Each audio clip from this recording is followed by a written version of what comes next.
Canadian veteran Robin Rickards is delivering a housewarming gift to Thunder Bay's newest residents, this family of Afghan refugees. Rickards served 3 tours in Afghanistan alongside interpreter Mohammed Zarif.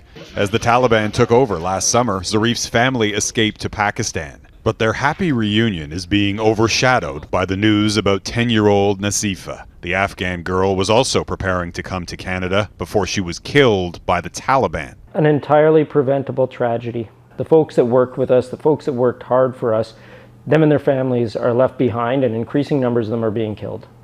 And it's as simple as that, and the government refuses to do anything. Nazifa's father worked alongside the Canadian military, and the family was approved to go to Canada. They'd made the long drive to Kandahar to apply for passports, which could have allowed them to escape to Pakistan.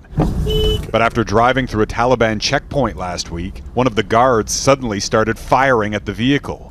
Nazifa was shot in the head. I am begging the Canadian government to help us, her father says. Not just my family, but all the others who supported Canada's mission. If we're not evacuated soon, this will happen again. This should shock the conscience of every Canadian. It is unconscionable, and it is the kind of thing that motivates us to do more and more. Global News asked the immigration minister what more the government will do to help those who helped Canada and are still trapped in Afghanistan. We're dealing with a territory that's been seized by, as I said, the Taliban, a terrorist entity.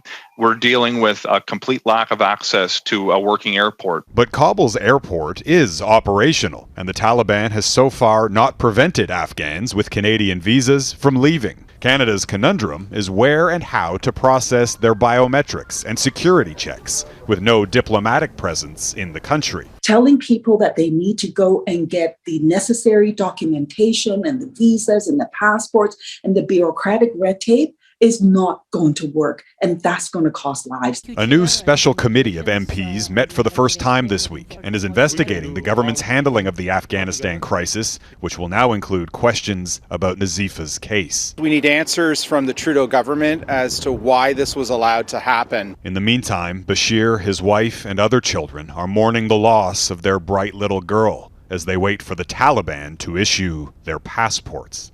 Jeff Semple, Global News, Toronto.